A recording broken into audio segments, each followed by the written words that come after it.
Ribbit.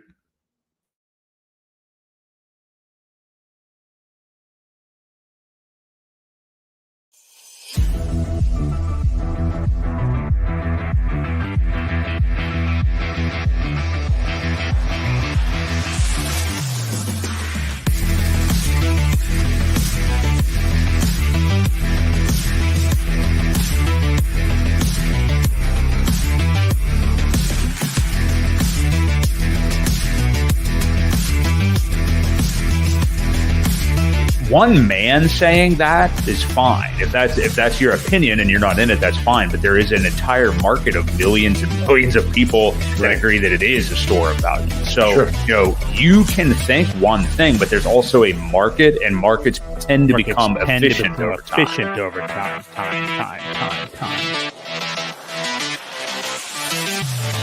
We do know that you will always get paid in Hex on a daily basis. And that is truly the miracle that we call Hex, because it is trustless interest, trustless yield. Nothing will stop that contract from running.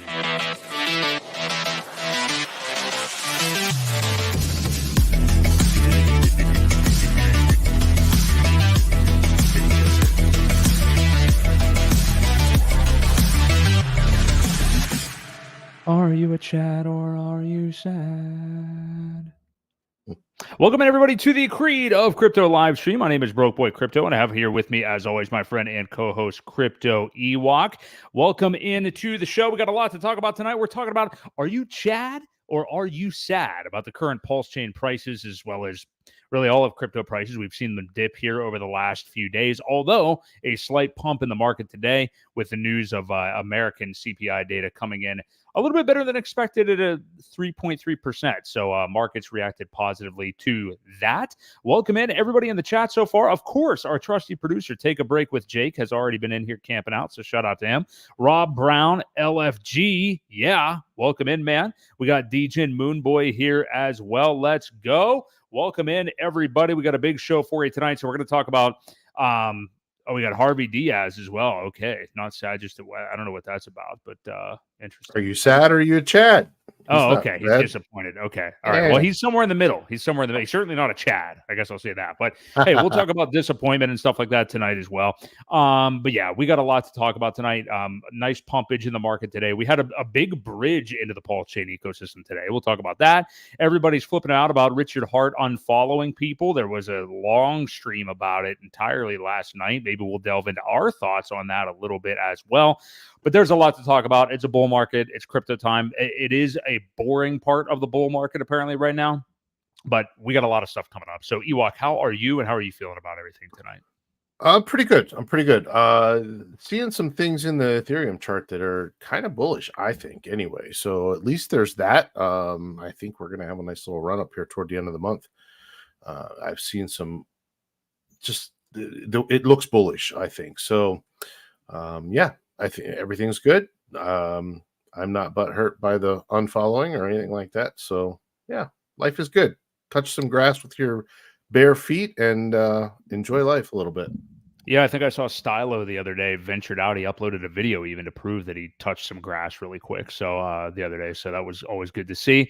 Yeah. So let's talk about BTC and ETH right now and where we're at. So yeah, Bitcoin, it had kind of led the market obviously in dipping over the last couple of days. I think it may have got down to about 66K or so. I'm not real sure. ETH obviously moves down with it, as does everything else. You mentioned feeling positive about ETH. Now, I was going to bring up, basically in this little Bitcoin Ethereum part of the show that we always do at the top, we've really been focusing on Ethereum the last few weeks since the approval of the ETF, wondering if there would be some big sell-off post-announcement or anything like that. We have not seen a big sell-off. We did see the ratio creep up to levels it hadn't been for quite a while against BTC, but it petered out pretty quickly. And now, what I had been seeing is that it came right back down to that like 0.5 or 0.51 number, which is definitely not fantastic. But you're saying that there are things that you feel positive about. There certainly are with me too. Fundamentally, I just don't know on the chart right now. It hasn't quite made a big recovery against Bitcoin anyway. So, what are your thoughts here on ETH? Because that's really what we and the rest of the market should really be focusing on. Yeah, so I was looking more at the USD, not really the ratio. But Yeah. I just think this looks strong. I think so. This is the daily. Yeah, this is the daily candle. It's just pumped. I really think, looking at this, that we're gaining some strength. This was a nice big candle. It did have some correction, almost as much as, obviously there was a big candle yesterday, which was a sell-off, but Right. it really tried to rebound, and it's holding. So I think if within the next 2 days or so, if we can eclipse this last sell-off, which would be pretty quick in my mind, I think by the end of the month we could be over 4,000.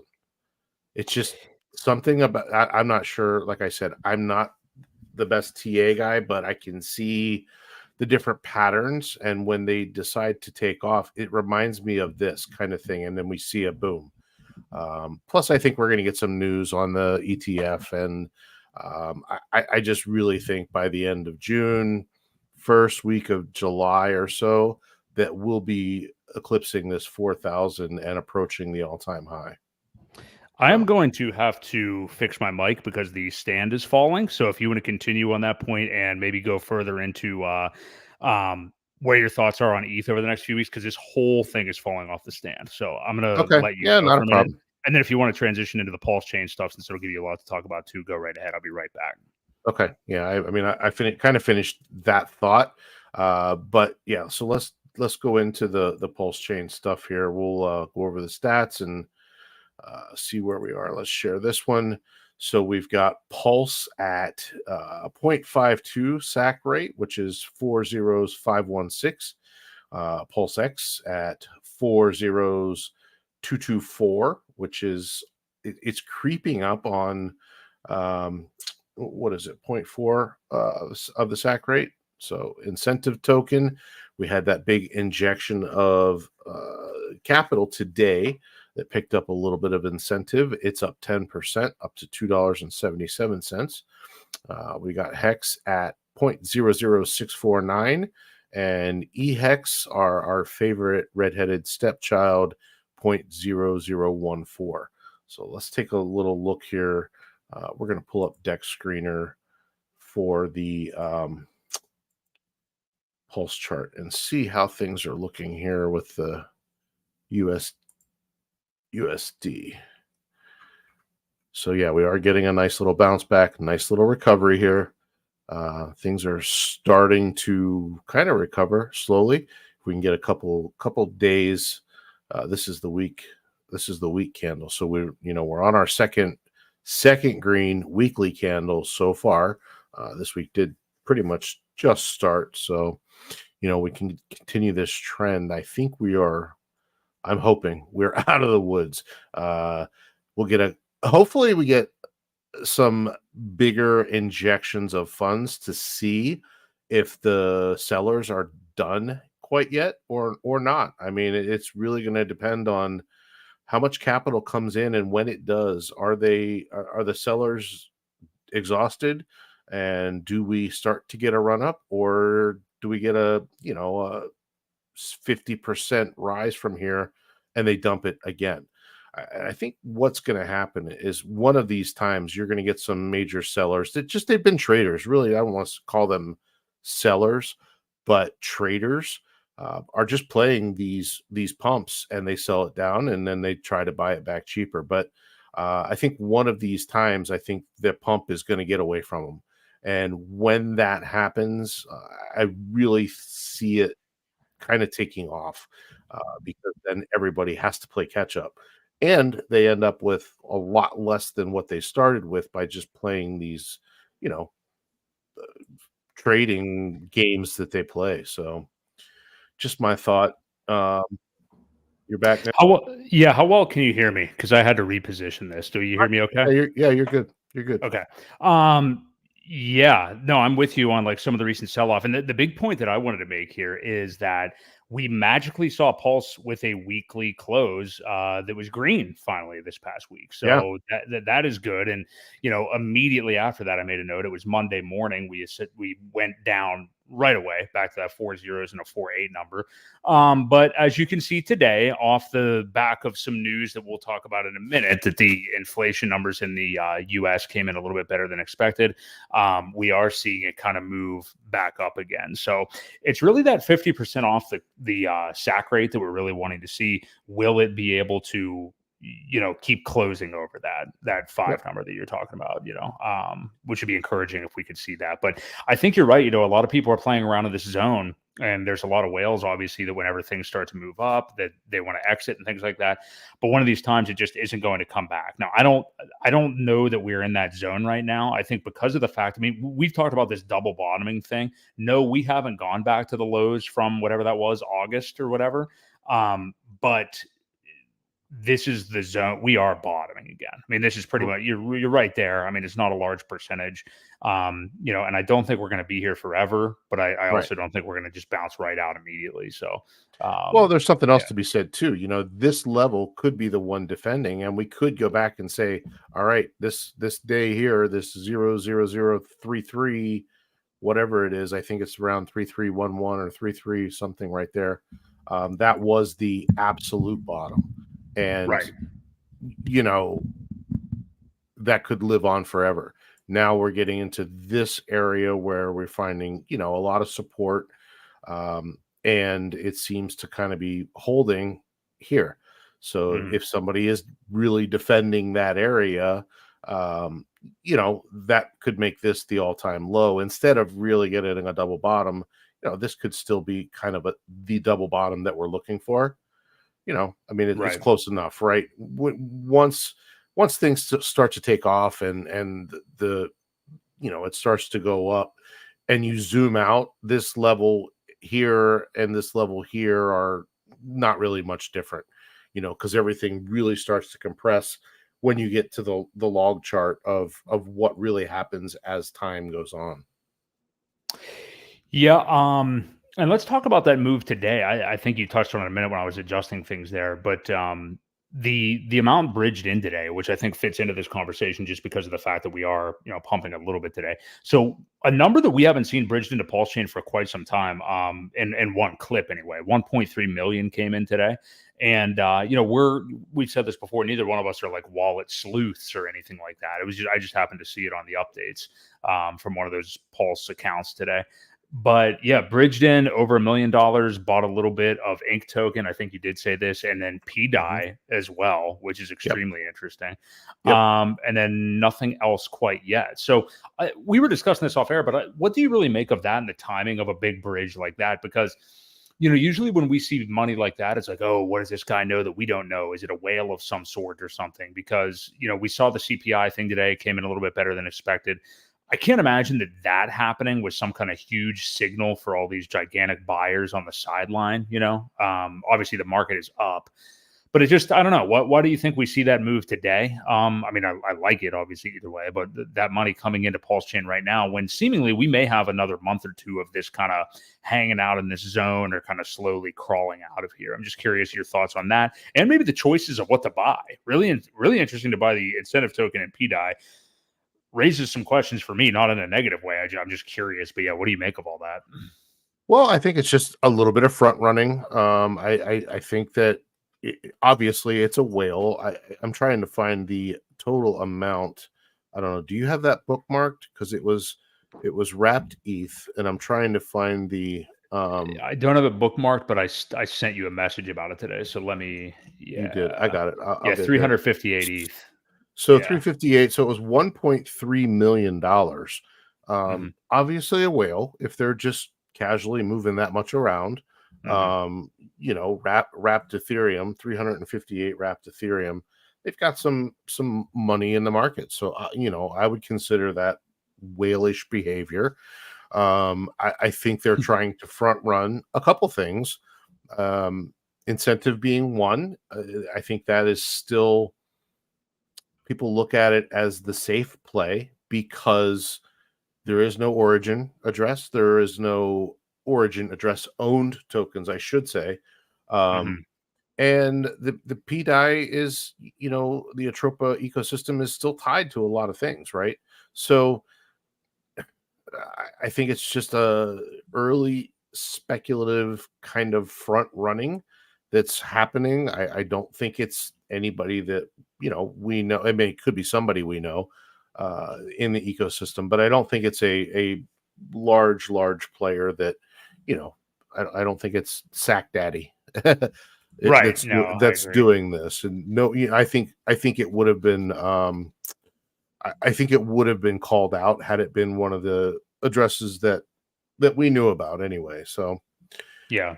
no, I just think there's front running going on. I think it's getting to be that time people are gonna dip their toes and kind of see how it plays out. It's been down for over a year now, and I think they feel that it's time. I'm kind of agreeing. The sentiment is starting to shift a little bit, and someone says, let's throw a dart here and see what happens. If it gets sold back down immediately, then we're still not quite ready, and I think that's what they're doing. Yeah, I think so too.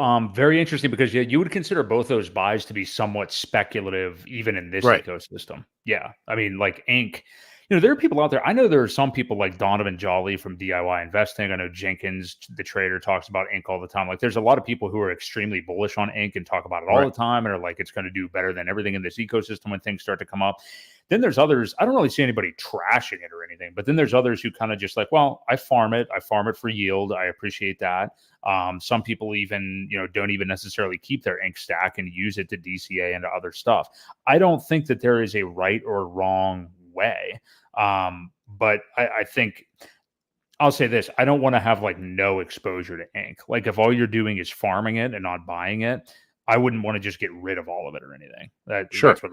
I'm not anyway. I mean, I have used it in the past to like throw darts at other stuff, but I don't want to have zero Ink anyway. Right. And the other option is too that they're possibly preparing to put some liquidity in, right? Because we know that there's a lot of decent percentage APRs out there on the Ink farms. Oh, yeah. Maybe they have some substantial amount of other stuff and just didn't feel they had quite enough Ink, and then just kind of threw a dart at the PDI stuff. Maybe they're preparing to add some liquidity to one of those pools. So there's a lot of possibilities out there. What they're doing, and again, it's total speculation on our part because we're not watching wallets or have that one identified as anybody in particular. So, yeah. Interesting behavior nonetheless, and good to see that amount bridged in anyway. So things are green today. So, as much pain as there's been lately, might as well celebrate it a little bit. But I totally agree with some of the sentiment on Twitter. Like, there's people out there that are like, okay, you guys can stop with the "we are so back" tweets, and I agree completely. Like, we are not out of the woods yet. And again, this isn't even, I don't want, people watching or anybody to think that this is just our ecosystem. I mean, like, this is a lot of crypto ecosystems right now. Like, there was a pump for a lot of interesting tokens over the first quarter of this year, BTC, one of them, being one of them, and a lot of memes across a lot of blockchains, mainly Solana. But we are still down in a lot of areas now, and we got a lot of room to run still. I mean, like, we don't know what's going to happen with this ETH announcement. The ETF is not actually live yet. Let's get some of that going, get a little bit further into this bull market and see where we're at in, 6 months from now anyway. So, yeah, got to keep toughing it out, basically. So, yeah, let's take a look at the bubbles here and see what PulseChain. I forgot that token existed, that thank you RH thing. That's funny. Yeah, well, it's down 75% today. So, Yeah, not liking everything else being up. Looks like Earn token is up 21, and I don't know what DMND is or Zoo. Those are nope. Never heard of either one of those. I was looking. It looks like Teddy Bear is one of the better performers that are more popular, right? Right. 12%. Yeah, you'd imagine 10%. Yeah, I was going to say you'd imagine that ecosystem would be doing a little bit well today if PDI got a big buy, obviously. Yeah, I'm not even seeing PDI jump out at me here anywhere. Like, I haven't found it yet. There's just a lot of green, so it's I'm not seeing it offhand. But either way, Either way, good stuff, obviously, for the ecosystem today. Yeah. So we love green candles, right? Loan tokens up 10%. That's the eternal dump token because everybody farms it, sells it, and then pays back their loan. Here's PDI. It's only up. What's that say? 0? Or is that 0.6? It's definitely up today. I was looking at it earlier, but 9%. Yeah, things are 9% today. Ink is up 10% today. Yeah, so looking pretty decent across the board there. So so if you guys are enjoying the stream so far, do us a favor. I saw 10 likes earlier, and we only had like 30 some people in here at the time. But hey, if you're here, do us a favor, support the channel, support Real DeFi, hit the like button. We appreciate all of you guys being here tonight. I want to shift focus a little bit right now and talk about what we got today in the news in terms of U.S. inflation. We're not going to talk about this for too long, but the FOMC meeting is going on today as well. And tomorrow, the Fed and Jerome Powell, seek to basically remain employed and kind of position things the way they want to for the Democrats to get reelected in the fall. So that's kind of what their actions are going to reflect. But CPI coming in a little bit better than expected today. There's a very high expectation, almost certainty, I think, that the Fed is not going to do anything with interest rates and just kind of stand pat here tomorrow and then possibly even the rest of the year, the couple of more times that they're meeting. So it is interesting to see the CPI data come in better than expected because I know the last couple were not like that and people reacted negatively. But looking good today. What do you expect from the Fed tomorrow? Because I don't think we're going to see anything move. Especially now that we see, actually, I guess we're moving in the right direction with the CPI data dropping. But I still don't think we're going to see anything like a rate cut yet. I just don't think that they are going to want to, like I said, Jerome Powell is a Democrat. He wants to stay there. They want to protect Joe Biden and stuff like that. They don't want to upset the apple cart in really any way prior to the election, any more than, Dems can already be doing themselves. So, I think we'll see at least one reduction before election day, just for that reason, and that reason alone. I think they're going to try and protect it a little bit, and at least once. I don't see it happening tomorrow at all, but I do see us getting at least one rate reduction before election day in November. That's just my thoughts on it, trying to strengthen things a little bit more before election day. But I don't know. Do you agree with that? At least no, I don't, because you don't. Because shortly after that, we'll likely see markets start to dump. So I don't think that they will want to. I don't think they'll want to do anything. I don't think they'll show their hand in really any direction of anything until after the election. Like right now, all they're doing is trying to survive. You see Trump come out and say a bunch of like pro crypto rhetoric, and the Dems all, suddenly care about it too and stuff like that. I don't think they're going to do anything to really, and keep in mind, I mean, the election's in November. I mean, they have meetings through December actually. So, I mean, we could, knock on wood, if you have any around, have a new president elect by that time anyway. So so we'll see, but I don't think they're going to want to make any changes. Jerome Powell's basically just going to do whatever the administration wants him to do.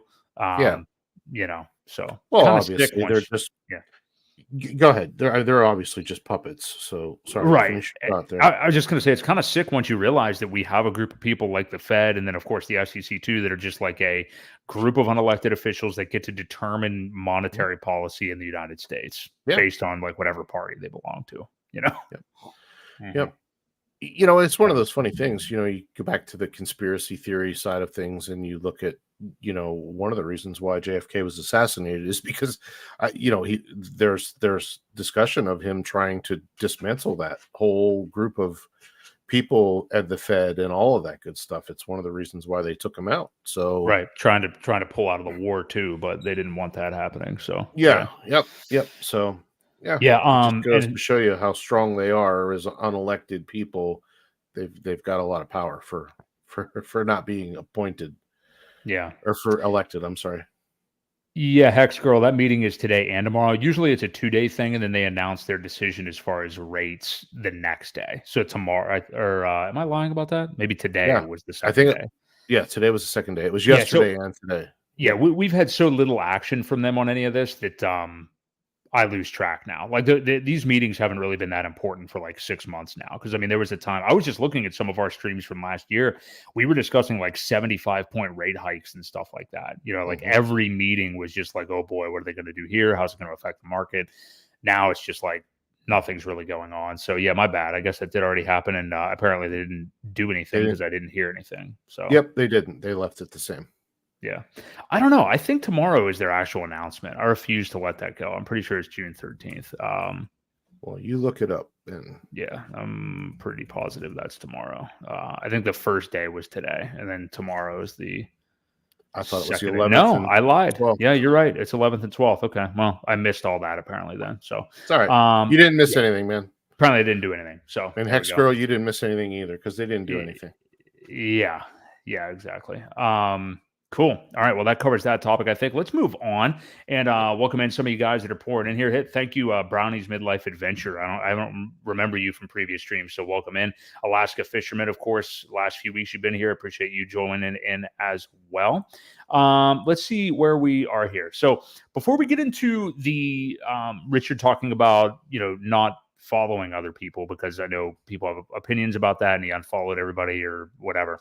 Let's talk about. We saw this the other day, and I'll DM you this. I did bookmark it, but Richard calling for PulseChain links, and the current search results for PulseChain don't net negative results. And he was talking about wanting like different links, different things set up for people to be able to access the sites more easily and things like that. Let me send this over to you right now. Go ahead. Okay, here we go.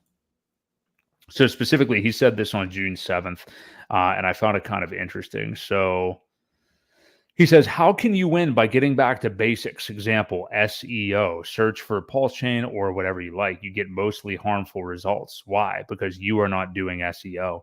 Create many links to useful sites with your keyword in the anchor text, then good sites will outrank bad. So he's not just saying PulseChain. He's saying anything, you'll get bad results for. He goes on to say, if you want to dominate the first page, you need 10 different great sites to link to. Studies show the clicks fall off quickly as you scroll down the SERPs. Market cap sites are harmful. They advertise scams, don't show the right markets, list the wrong news, are all bad. Definitely has a point there. Exchanges that rank for your keyword but don't even have you listed are also harmful. They're just punking your keyboard for traffic. Gosh, there's even price predictions for 2040. How sad that such trash is being shown to searchers. How many links did you create today? Yeah, you need not link to pulsechain.com as it already ranks first for PulseChain. So I think this is interesting, and it's another way of him kind of trying to, he does everything he can. We know this. I mean, I think obviously people that don't pay attention at the SEC and things like that don't. But Richard is pretty much does all he can to remove himself from these products. I mean, he's commissioned them. He founded them. But there's very little that he does day to day to have anything to do with them. So I find it interesting for him to kind of put a call out to the community like this. And of course, he also sees and recognizes not necessarily our channel, but channels like ours. There's people across YouTube, Twitter that create a lot of content centered around PulseChain. But I do think this could be a really untapped thing. I think he makes a great point here. So what do you think specifically he might be pointing towards? And I'd love to see people get on this. And I know that boy, when was it that RH Max created that awesome GoRealDeFi.com a while back? Yeah. With I haven't used it in a while because I just kind of know where all the links are on PulseChain.com, but just linking you straight to the bridge, linking you straight to the DEX, all that stuff. So what do you make of this? Because I do think it's a really good thing to keep things decentralized in this way and have other people get stuff set up. So what do you think? So SEO, you're aware, is search engine optimization, right? So yeah. There's a lot of people that are very good at that, at improving it, right? So I'm not one of them. I really don't know how to do search engine optimization, but there are people out there that are really good at it. I know Coffee has talked about it. I think he's actually made some videos on how to improve your SEO for your own stuff. So, there's a lot of things like that can be done. It just requires some learning. I'm not afraid to learn. I just need to find the time to do it. But his point was, for example, when you Google the PulseChain bridge. I don't think the actual PulseChain bridge comes up first, or it didn't used to. I think there It was does for me. I just pulled it up and it does, but okay. I think Well, you're right. then Though, yeah. somebody has improved it because it didn't used to, and I know somebody got scammed because of that, right? So there's a lot of things that we can do as far as improving the rankings, and that's what SERP is too. I believe it's search engine ranking page is what that stands for. So there again, there are ways to go in, keyword different things when you search, or tie them to that page so that the right links come up first. Obviously we want people to get good results when they search, and not a fictitious or a scam link that's going to pop up. I mean, I know we preach all the time, and we haven't preached it in a while as far as security goes, but not Googling things like that, because they can pop up. Bad things, malicious links can pop up, because all it takes is somebody that really knows what they're doing to get them to rank above the original one or the actual one. So, just be very careful, but people need to be diligent about it. And that's exactly what he's talking about. Back to basics, get these things ranking. So when you search crypto, even search crypto, let's get PulseChain to show up. That's one of the big things that can impact it. And it's pretty easy to do.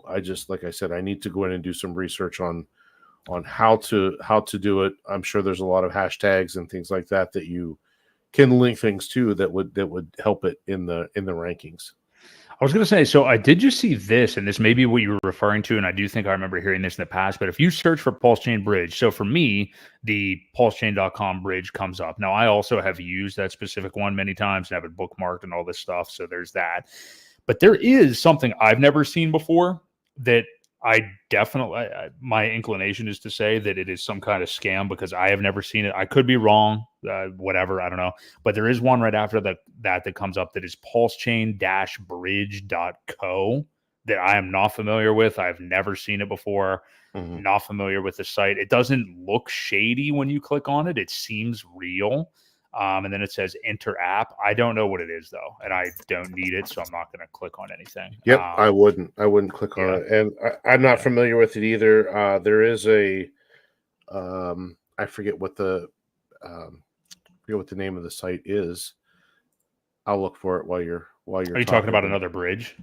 No, it was almost a ranking type thing of all the different stuff that was out there, and I forget who put it out. KDP advertised it for quite a while.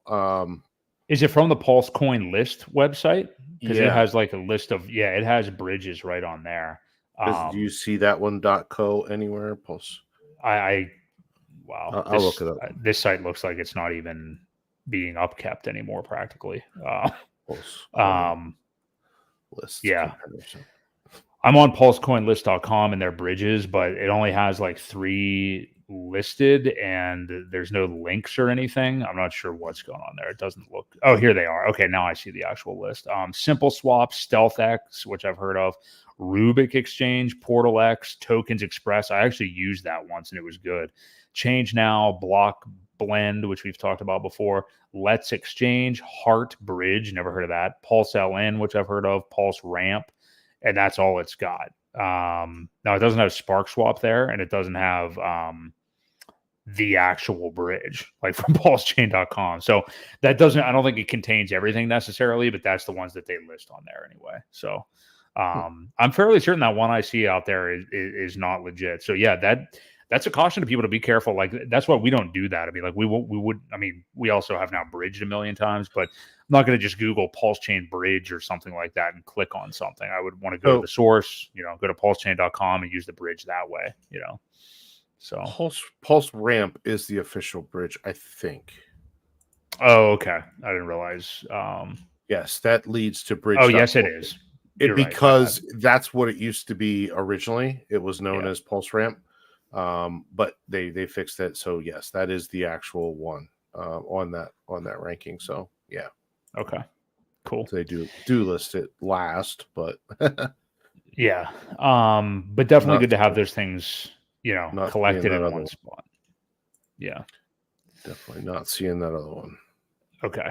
Yeah. I don't think it's very legit. So okay, so let's see. I think we can probably move on from that. But good stuff from Richard. I mean, because you want people out there creating those kind of things. And it's one thing to do like all the content that everybody does and everything. I think that's great. There's a lot of outreach going on out there. We always talk about Corey, Gary, and Dane that do like the Lord's work going out with all these real estate people and stuff in real life, going to mastermind groups and getting them into the ecosystem and stuff. And then you've got Gary Woods, the whole Connect initiative with all those guys right now. It's all fantastic. But yeah, anywhere that you can do more work to get people into the ecosystem is fantastic. So if you have those skills, definitely work on some SEO for PulseChain would be awesome.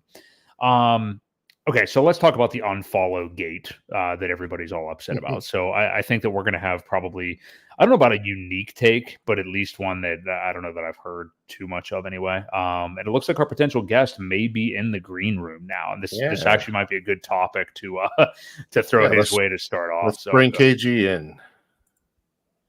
What's happening, brother? KG, how's it going, man? Good. Can you hear me okay? Yeah, I got you. Fine. Yeah. Hey, thank you guys for being the most patient human beings in the world. And after all your patience, I even got the time zone wrong. So apologies, but thank you. You guys have been awesome. Thanks for having me. All good, man. All good. Welcome to the show. Welcome to the show, man. Nice to meet you in kind of in person as well. But yeah, we really wanted to have you on because you're real, I think, thoughtful mind in this ecosystem. Obviously for anybody that doesn't know, KG, the creator of Internet Money Wallet, which is pretty unique to PulseChain. And I think you have, from what I've seen you on Twitter, and you had a space a couple of weeks ago I was listening in on, you have a very calm demeanor about things and are very thoughtful. I thought you had a clip on Twitter I saw the other day too that was really cool. So I want to get into that stuff with you. But right now, just in the flow of the show, because we're getting to this point, I'm curious your opinion on it. We'll talk to Ewok as well.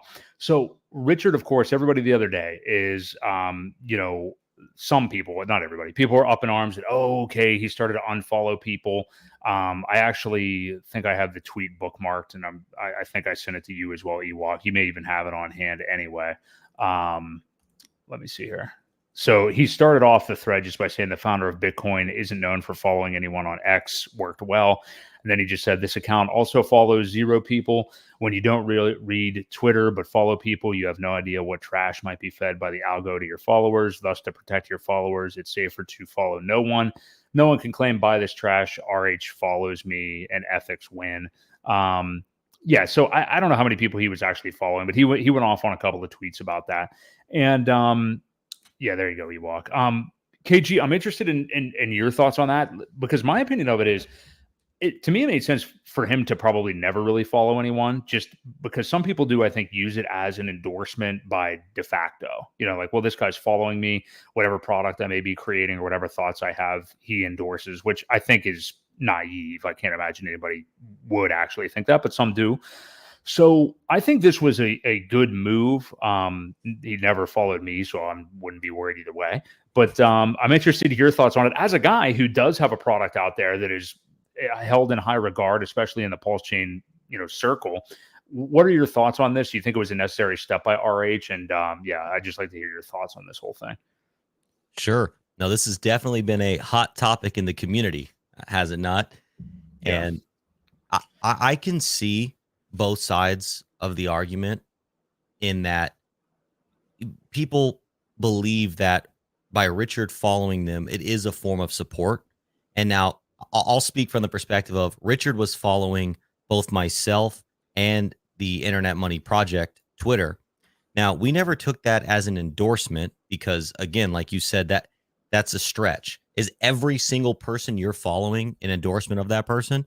I follow people that I staunchly disagree with simply because I want to engage with their content, or I like to have a rounded perspective. So I personally never took it as an endorsement. And when he unfollowed everybody, I also didn't take it as an offense. I don't feel entitled to be followed. And I actually can see where he's coming from, because there were people And I never publicly said, oh, he endorsed us. Now, I shared the news because it is exciting, because it's a level of like, oh man, the big man, is at least noticed you for whatever that's good or bad, noticed you, right?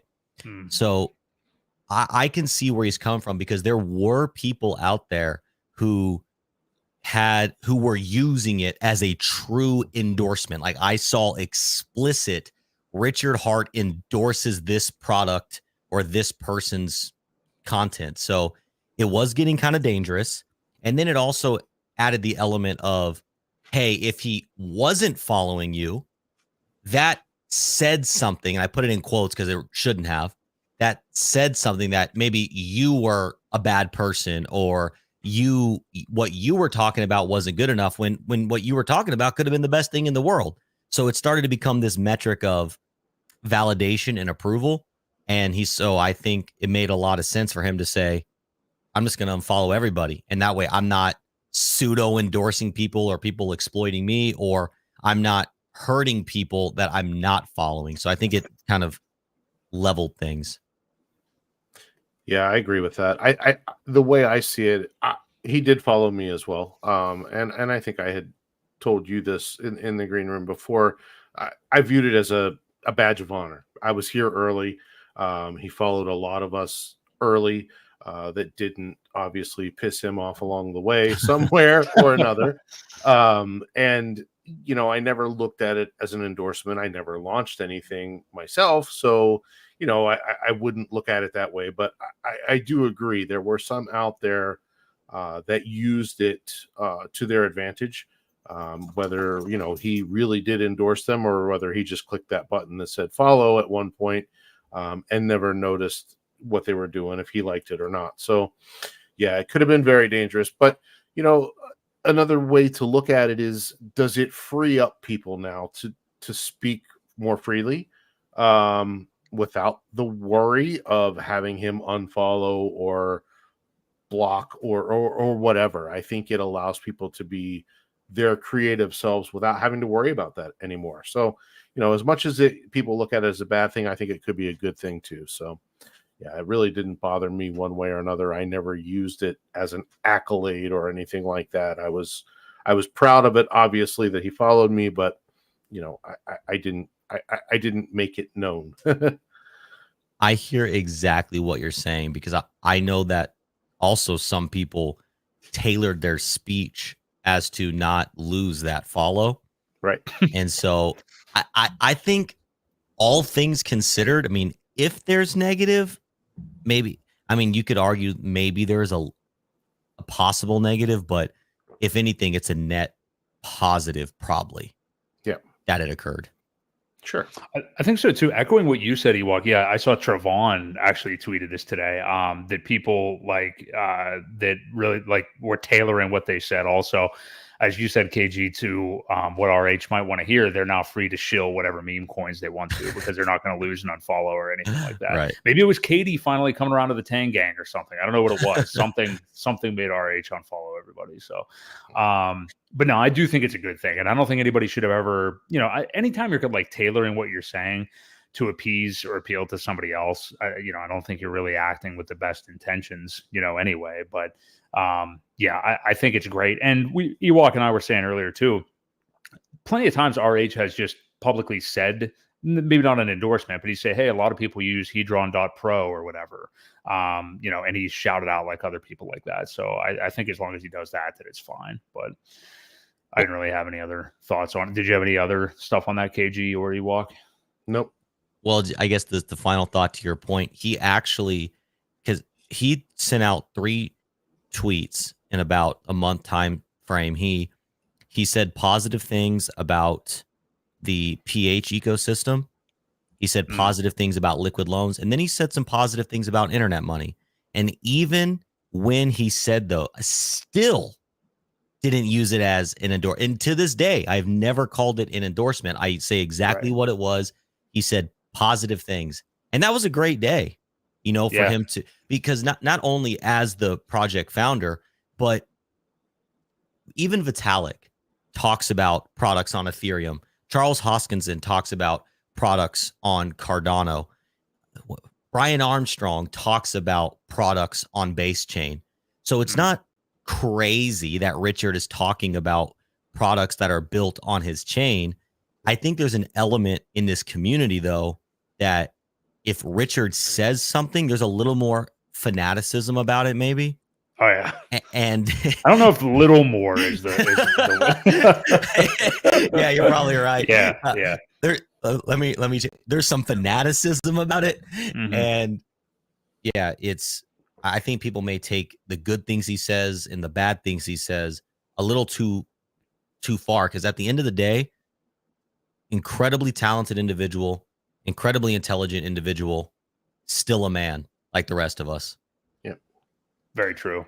Yeah. So that brings up a good topic, though, that you touched on. Richard's been tweeting lately about creating a wallet. So how do you see that? And what's your thoughts on that? And how does it affect what you've created as an internet money wallet? Sure. So actually, when we announced that we were building a wallet, and it's been 2.5 years or 3 years almost, we've been from building to now. He announced he was going to build his wallet within a couple months after we announced that we were building. So this has always kind of been a part of our reality, so to speak, right?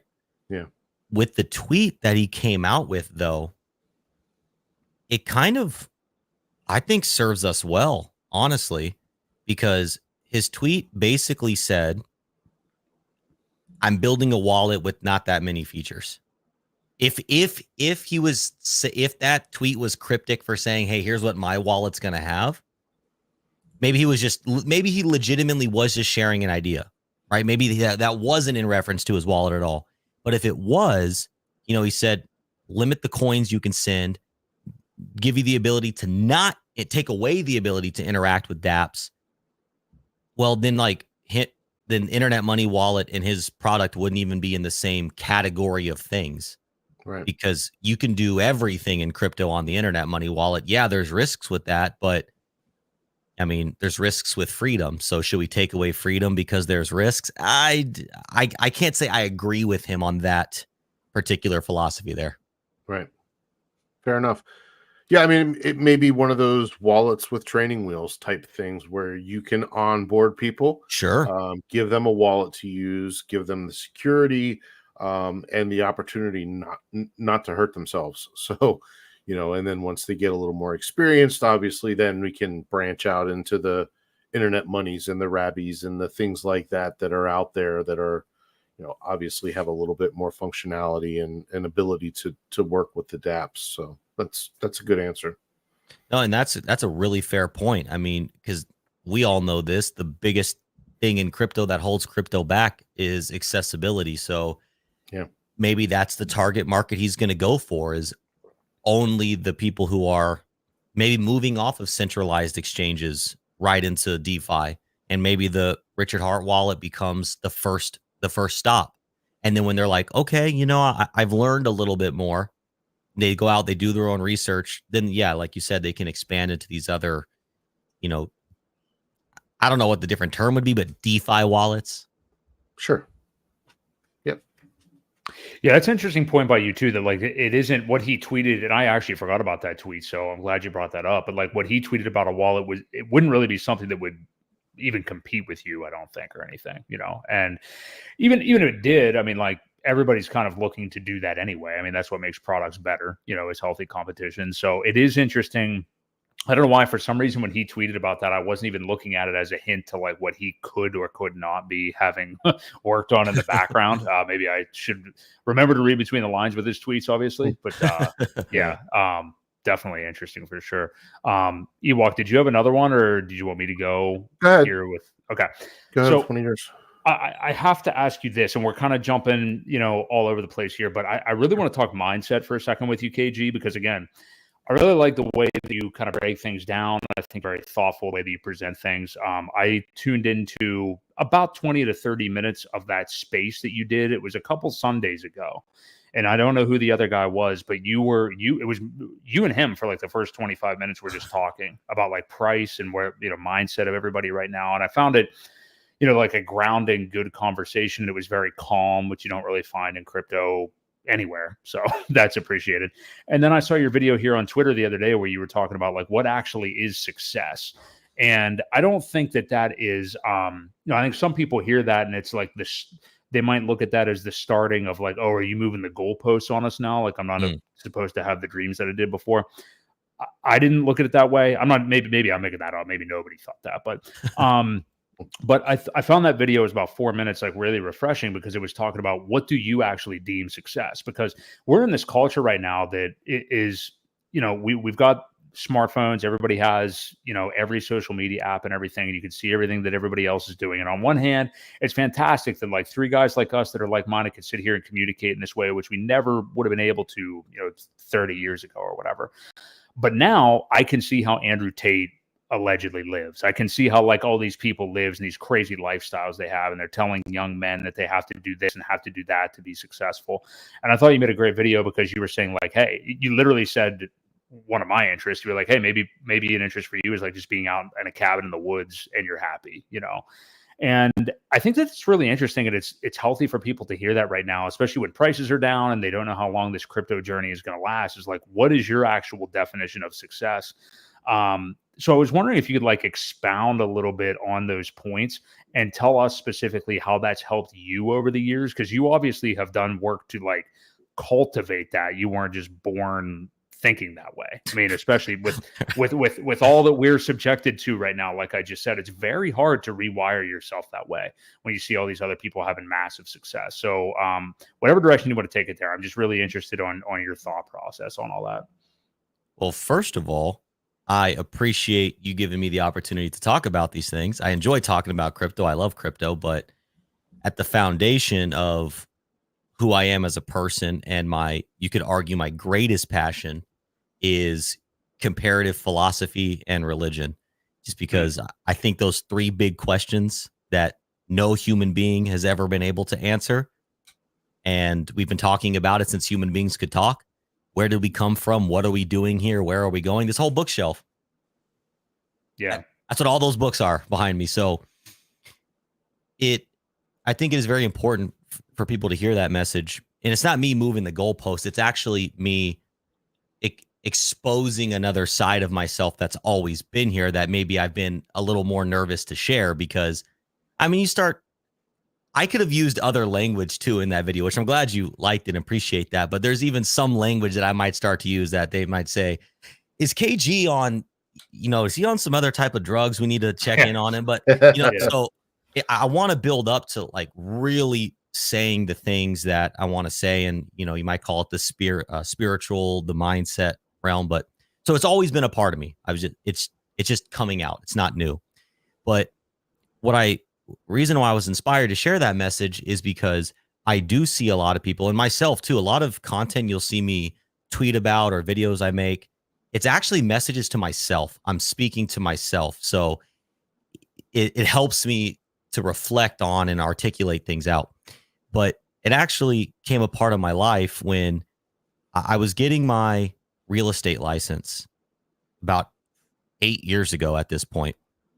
And I was working at Pizza Hut. I was working at this other restaurant being a waiter.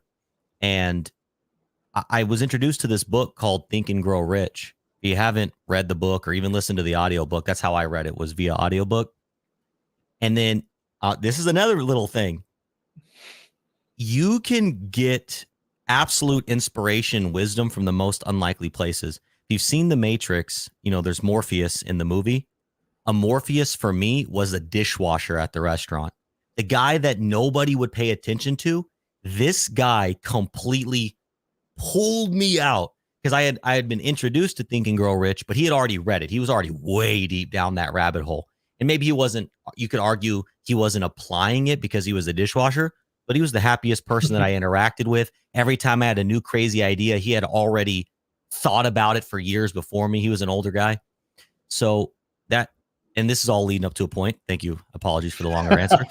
But point being is that people get stuck in these ideas of I've got to have a lot of money. And so they stress and they're depressed, when in reality, maybe that is what would make you happy or feel successful. But at the end of it, only you know what would make you happy and feel successful. And as long as you're embarking upon those things, I think you are a successful person. And following those things is what led me here to crypto. It was scary to be a crypto project founder. I had a successful real estate business that I'd been building for 7 years, and year over year, I was making more money. When I walked away from real estate to start this crypto endeavor was my highest producing year as a human being ever. I had never made more money than I did that year in real estate. And I walked away to put all my attention on a thing that was completely risky. I didn't know if it would work, but all I knew is that I was inspired and driven, and it felt like rather than me trying to create it, I was being pulled towards it. And so whether or not it was successful, which it is, I felt successful by going after it. That's really interesting that you had the cojones, I guess I would say, to leave what you were previously doing to start the crypto journey. And I think that's one thing that you can gain, like you were talking about reading Think and Grow Rich. And that point you made about the dishwasher resonates with me too, because I've met many like wise older people at strange, Right. like, you know what I mean? Like I do. I would not expect to see you here. But that's really interesting because it gives you that, everybody I think has to look inward to like really figure out what it is they want, where they're going to go, and what goals you want to go after and what things you want to pursue. And you had the foresight to get into crypto and stuff like that because you were true to yourself. You knew that you wanted more and stuff like that. And I think that's what people have to do. And I think right now, not to just like dumb it down to like just the markets and crypto and prices going up and down and stuff like that. But when you see people's confidence shaken so strongly, I mean, they could just be over leveraged, but also Sure. that's part of not having a plan to begin with, I think. And that could be the whole way from, what you're saying down to like a spiritual or goal level or whatever it is, or literally just an investment thesis of some sort. Like people just don't have maybe a plan, 1, 2, 3, 5, 10-year plan to go after. And I think that might be why we see this capitulation left and right and drama all over Twitter all the time. I hope that Ewok and I on this show try to be, a calm voice among a lot of the things that are going on. And I hope, outlets like you and I would value you for sure doing continued spaces or doing little videos like that if it's easier for you. But I hope those are outlets that will help people kind of like calm down and realize how to actually go about this stuff. I don't know if you have any other points. I just really found like you broke down the definition of success, which I thought was really interesting too. And I don't know if you could repeat that here if you remember it, or like how people may want to use that to look at it differently to kind of, get their mindset correct. Sure. Yeah. So that definition of success that I talked about in that video was actually by a man, Earl Nightingale, which is interesting. A lot of this self-help philosophy comes from the early 1900s, which those guys were in the Great Depression, and it spawned self-help. I mean, It's just interesting how humanity works. So anyways, he said, Earl Nightingale said, success is the progressive realization of a worthy ideal. And on the onset, it's like, what? And I keep thinking about that for all these years, and it continues to, expose itself in new ways.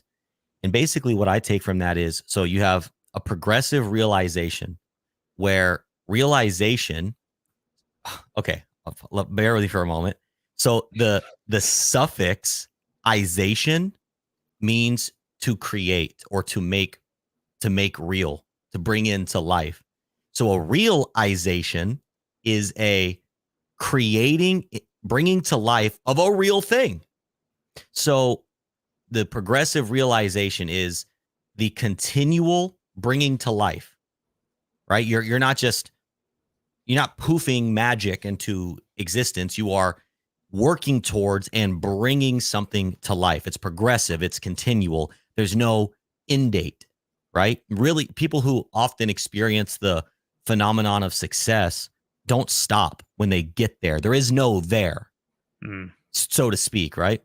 So, and then the progressive realization, that's the first part, of a worthy ideal. This is where all of humanity argues. Because worthy, I bet if the three of us took time to explain what we thought something that is worthy is, we would all have maybe we'd agree on some stuff, but we'd all have its own nuances.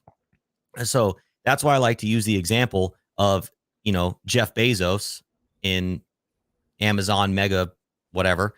And then you have Henry David Thoreau, who's an old author, and he lived back in the 1850s-ish. Anyways, complete hippie kind of guy, lived in the woods in the cabin, but was resonating with people at Harvard of the time. He was one of the intellectuals of his time period, but he wanted to have nothing. That was success to him, is have as little as possible and be as in tune with nature as possible. So most people would look at him and say he was a bum. He wasn't successful. And they'll look at Jeff Bezos and say Jeff Bezos is successful.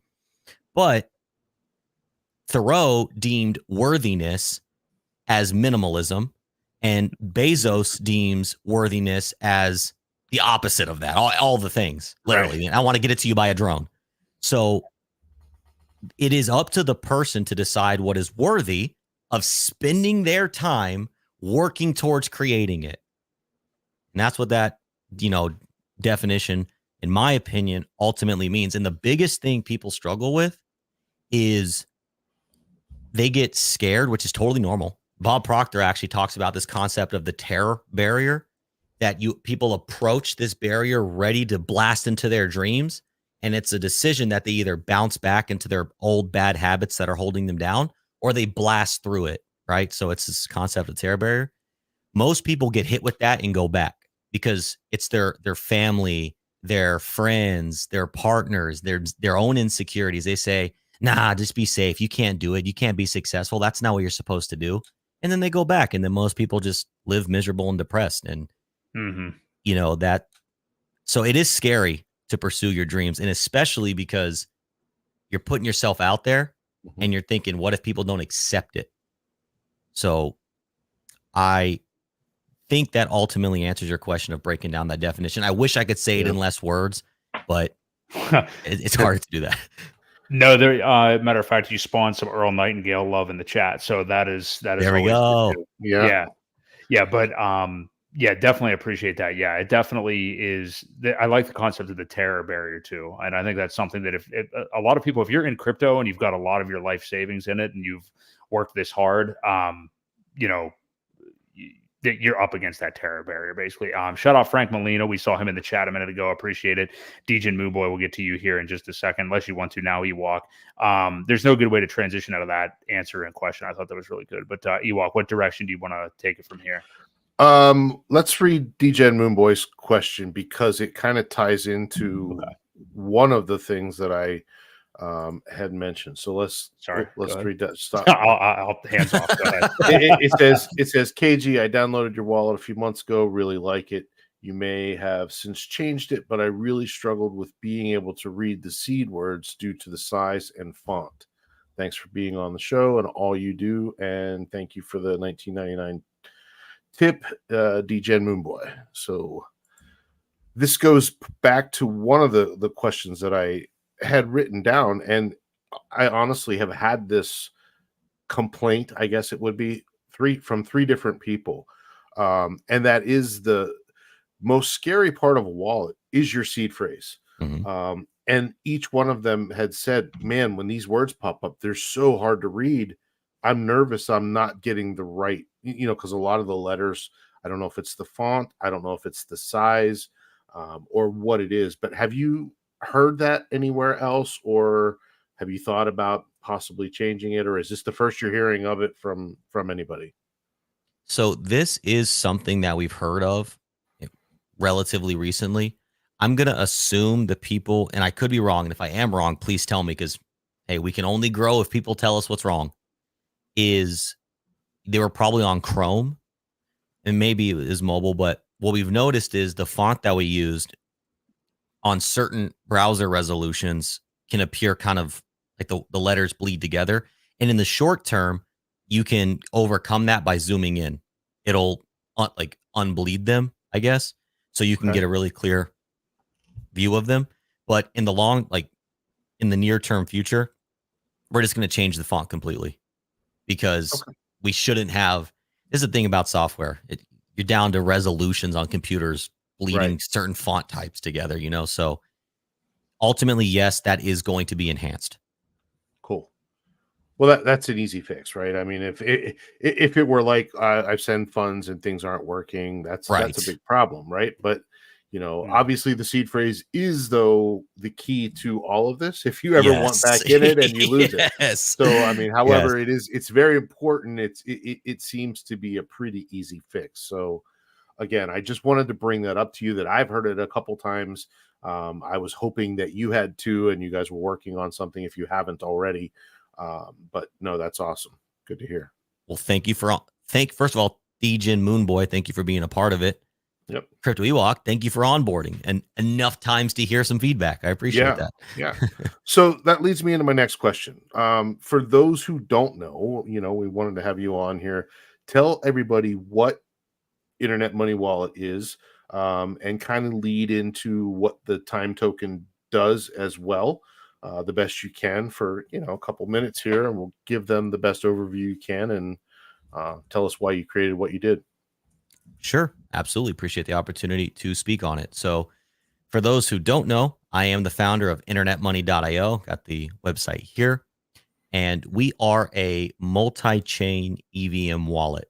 If you're not familiar with what that means, if you've ever used MetaMask or Coinbase wallet, or Rabby wallet or a wallet like that, we're an alternative in that space. So all Ethereum and Ethereum-based blockchains you can interact with in the Internet Money Wallet. We're available on Android, iOS, and Chrome.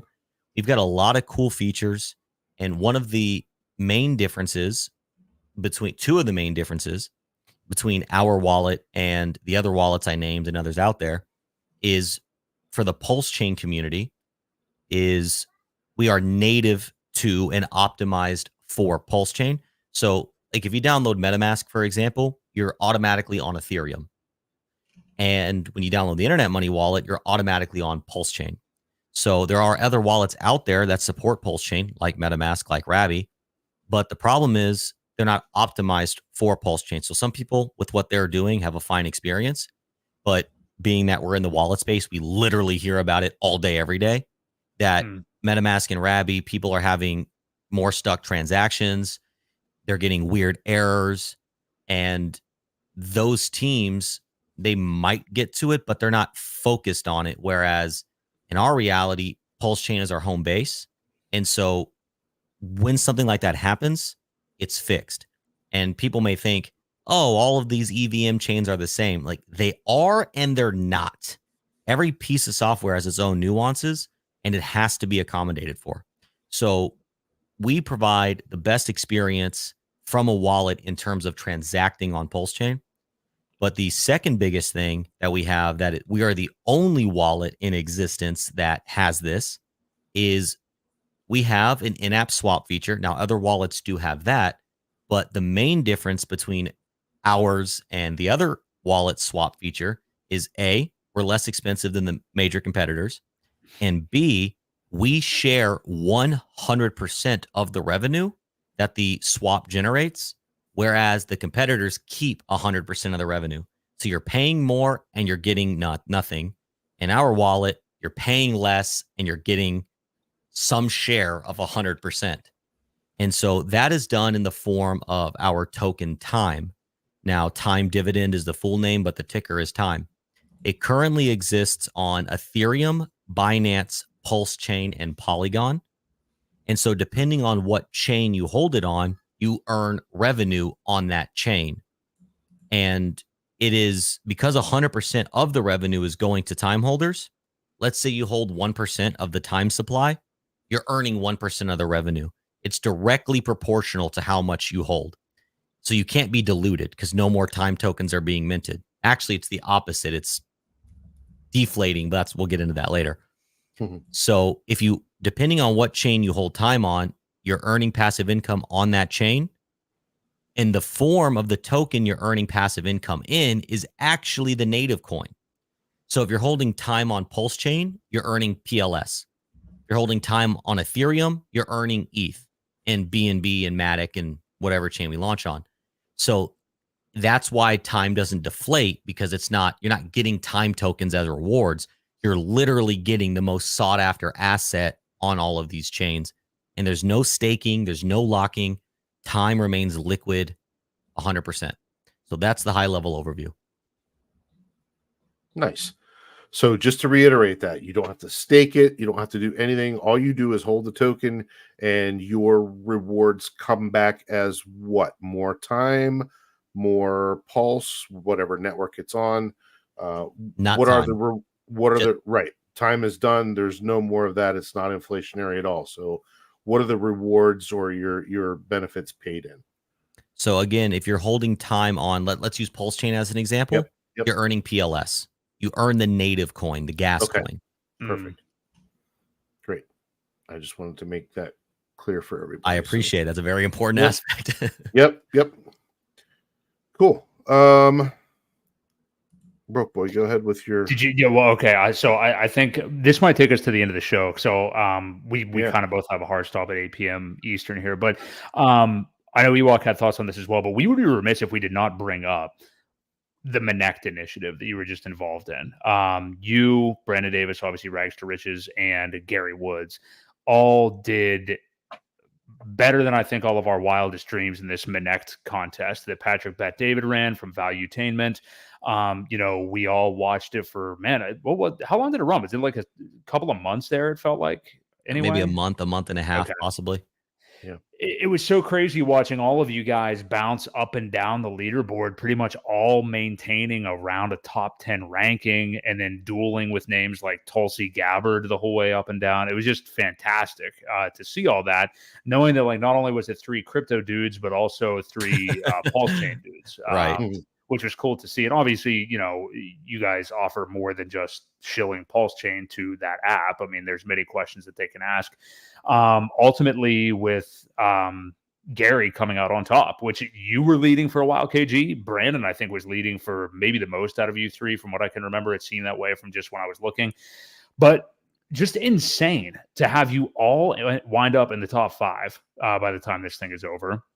And I'm curious if you could just kind of speak to the experience as a whole. What kind of just getting onto the platform, a chance to be able to even meet up with Patrick Bet David and things like that, what this could do for the ecosystem, what it could do for just networking and things like that.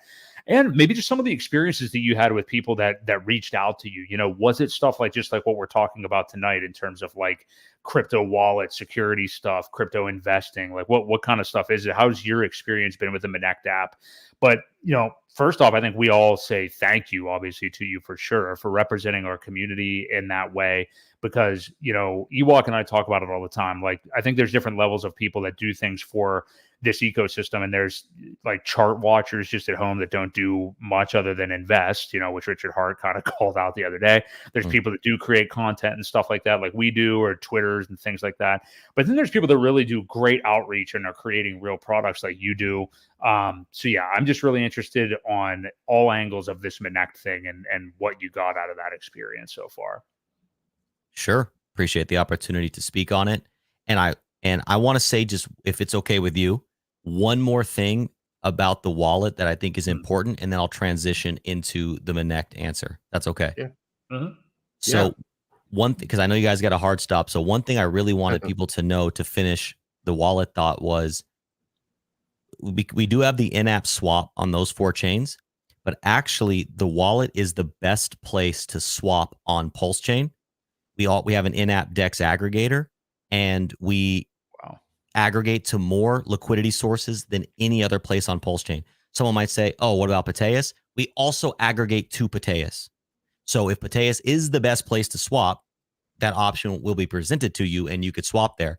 But we aggregate to all the DEXs individually as well. So not only is 100% of that revenue being distributed, it's also the most profitable place to trade while that's occurring. So I just wanted to make sure that was known. Best place to that is swap on very PulseChain. cool. That's very cool. Very Yeah. cool. I didn't know that. I didn't know that. So yeah, I mean, I encourage people, hey, put $5 in there and just try the swap. See the results you get. That's all I ask. Cool. So okay. Sweet. So to the Minect answer, that was, you said thank you to me, which I do appreciate. I did put a lot of time and effort into it, but really, I got to say thank you to the community, because I wouldn't even had a chance to compete, really, if it wasn't for the community putting up their own dollars and their own time and downloading the app and asking the questions and all those things. So without this community, none of us would have been in the position that we were in. And I think it was a unique way to spread some awareness. I mean, we'll see how effective it is, and as time goes on. But I think that myself, Gary, and Brandon were each good representatives of PulseChain, being that we're all kind of pro crypto in general. Even though PulseChain is our home base, we like crypto. We talk about all forms of crypto, all different chains. So I think we have a level of neutrality about us, and we also all have other interests that we publicly express to. Brandon seems to maybe be a little more political. Gary seems to be more, networking and VC startup type. I tend to try to put out more philosophical content. Not to say those guys don't do as well, but in mine's different. Obviously, we all have our own flair. So I think any one of us that would have made it would have been a good representative for the community, and especially those two guys being up there. I think they're great representatives. It goes to show truly how powerful this community is if you think about it. Not only did we get two guys to win the challenge, I was in fourth, so I almost placed, but we got three guys in the top four, all pushed up by this apparently little nobody community.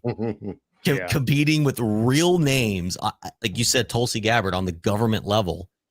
It just goes to show not only how powerful crypto is, but how powerful the PulseChain community is.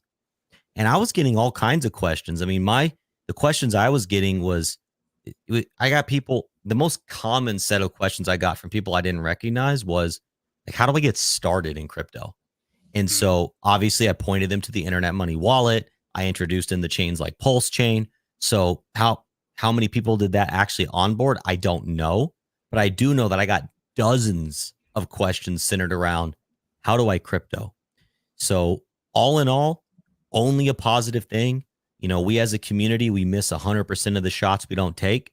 So even if it proves to not be fruitful, we wouldn't have known unless we tried, and we tried. And so I think we should continue, whether it's me next time or person ABC, we should continue to support people who are trying to step out of the community to bring out of the community awareness back into it.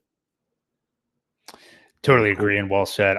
Now I gotta say, since you were not in the top three, is there any potential of you sneaking into this dinner with Patrick Bet David? Is there any, how did you horn your way in somehow? Not placing, so to speak. Is there any way for you to get in there? So I'm hopeful. I'm not gonna make no expectations. Right. I am hopeful. I've talked with the Minect team. I actually spoke with the founder, the lead developer, and the project manager about, I've become a Minect expert, let's say. I think I've taken the tokenomics of Minect further than anybody else, probably, because I just can't help it. So it landed me a call with them because I was asking really in-depth questions about it. So I want to say, and I'm not speaking for them, but my own perception is that I'm building somewhat of a relationship with the Minect team. So maybe I'll get an invite just by being a power user of the platform. Nice. But I can't guarantee that. So I truly have no idea at this moment. Cool. One may say you're a Minexpert at this point. I guess we'll see. I've thought about actually using that title, believe it or not. So yeah, really? Great minds think alike. Yeah, great minds think alike. There you go. I like it. But yeah, regardless, I mean, yeah, what you three guys did, and like you said, yeah, I think it's a two-way street. Like the community too, and coming out and support for everybody as well. I think it's just phenomenal. And I guess I would just leave it with this, since we got to go, and this is kind of we're already kind of encapsulating this question, but like, what do you think? Is there anything else do you think this ecosystem can really do people within the ecosystem that have influence and things like that can really do to get this bull market going. I mean, I think at this point, as far as prices, I mean, we're all kind of just waiting for the rest of the market to perk up. Bitcoin was kind of the standout in the first quarter of the year. We're waiting for Ethereum to catch up off the announcement of the ETF. We were talking about that at the top of the show. And obviously this ecosystem is, we'd be lying if we didn't say it was a little dependent on Ethereum, which I mean is true of the most other layer ones and blockchains and things like that. So I'm curious, kind of like just real quick, your outlook here for the next year, 2 years of this bull market, and where you kind of think this ecosystem goes from here. I'm feeling both bearish and bullish. I'm bullish at the opportunity because we're so new. Look, we can say, it's been alive for a year, and those of us who sacrificed day one have been here for 3+ years. We've been in Hex. We've been around even longer than that because we heard about it coming. So we can say that it's been here for a long time, but in reality, a real mainnet product has only been here for a year, which is nothing in terms of things. 1 year, come on. So I feel bullish on the opportunity, but I do feel a bit bearish, at least in the year, time frame, because I think about what's going to pump this ecosystem. Is it more protocols? Probably not. What do you want to do right now on PulseChain that we don't have? I personally can't think of anything. Now, I'm not saying there's no other cool things that we can't have. What do we need? We need an oracle, but like, how much does the average person care about an oracle? I mean, it's just point being.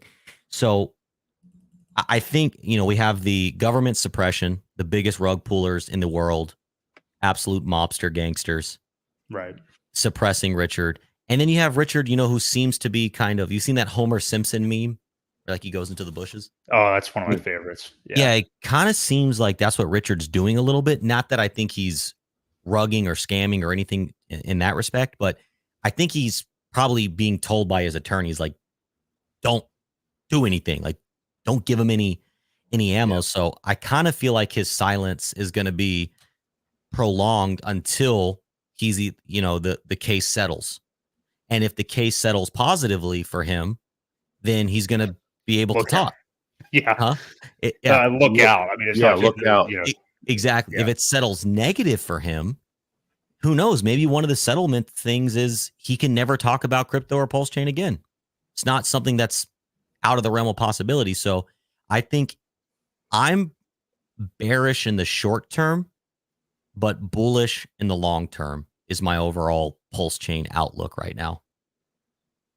I hear that. Yeah. I think in the short term, as far as price goes and things like that, we may not see like any kind of crazy action here for a bit, but I think you make up a great point there is like, what do we really need or what is everybody yearning for that we don't already have? Obviously, some people might be like, oh, the PulseX single-sided staking and things like that. But there's, it's a great ecosystem. I mean, whether you're into the memes or not, I mean, it's all there. There's a lot of stuff happening there. There's volume on chain. It's a vibrant community with a lot of things for, old school hex stakers. If you still want to do 5/5/5/5s, or if you want to just play the meme game, whatever you want to do, there's a lot happening here.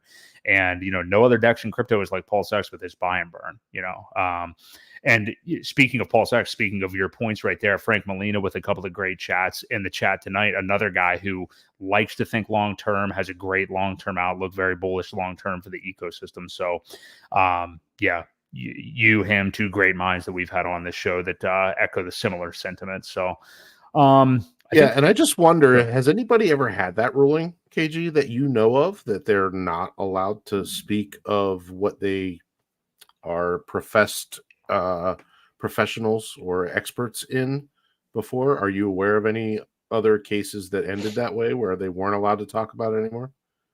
I can't name a case. I think one that did happen was, if you guys are familiar with the Stoner Cats, I don't know if you ever heard of that NFT project. No. It was actually Mila Kunis, Ashton Kutcher, Chris Rock, Vitalik, and some other old lady actress, but they created a cartoon, and the way to get access to the cartoon was to own a Stoner Cat NFT. And so each one of them, even Vitalik was a part of it. Right. And the SEC sued them. stole investors' money, not them. The SEC stole investors' money, which is hilarious. Right. And I don't think they're allowed to speak about or propagate the narrative of stoner cats anymore. I don't know if it went as far as crypto, but there's, when people get cease and desist orders, they can't, to my knowledge, they can't talk about the thing anymore.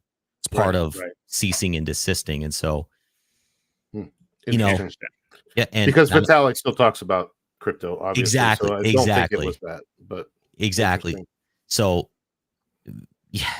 yeah. So, but see, then again, Ethereum basically got deemed not a security. So it's, maybe he can't talk about unregistered securities anymore. You know what I mean? So like maybe that's the loophole. And, I also I want to say to my point about we don't really need anything on chain. I don't want to discourage builders because an ecosystem can only stand to be more vibrant when we have more options. My point in saying that was it's not that people don't have anything to do right now. And that's why things aren't bullish. For the average crypto user, you've already got it. If you think about wanting to do it, it's there. So I just wanted to clear that up because I'm all builders for builders empowerment. So understood where you were coming from. Basically, what you're saying is we don't need 25 more meme coins to spread the liquidity more, thinner than what it already is. We may be getting them. Be careful what you wish for. I know. Yeah. All right. Well, I think that does it from our end. Unless you had any final thing, Ewok, but we really appreciate you coming in, KG. I think a lot of people derived a lot of good out of the stream. There's a lot of interest in Internet Money Wallet in the chat I can see, and I think we had I loved our conversation about like kind of just mindset overall for success and in crypto business, whatever it is that you're kind of in tune with. And I would love to have you on again sometime to get even deeper into that topic. I think that's a good conversation always, really, and a lot of evergreen stuff. But before we let you go, where kind of can everybody find you? How can people get to Internet Money Wallet if they want to get it set up? Let them know where they can get all this stuff done at. Yeah. So again, thank you for the opportunity. I would love to stream with you guys more. Again, thank you for your patience. I know it's been a couple weeks in the making, but I'm finally getting the studio room set up. And so I'm able to stream a little more consistently, and I appreciate you guys, and I would love to stream again. So I hope that I didn't push you guys away with the inconsistency there. But again, thank you guys. You're awesome. You can find anything you need to know about internet money. Just go to internetmoney.io. You can find our YouTube, Telegram, Twitter, website, wallet download links, contract addresses, everything right on the website. And if you want to reach me personally, you can go to my site, contactkg.com. Perfect. Cool. There you go. So if you are interested in Internet Money Wallet to hook up straight to PulseChain, there you go. We know how to do it now. I appreciate all the info from KG tonight. Thank all of you guys in the chat for watching. Smash the like on the way out. We do the show every single Wednesday night at 6:30 p.m. Eastern Standard Time. So for our guest of honor, KG, for Crypto Ewok, this has been Boi Crypto. We'll catch you guys next week right here, same time, same channel on the Creed of Crypto podcast. See you guys.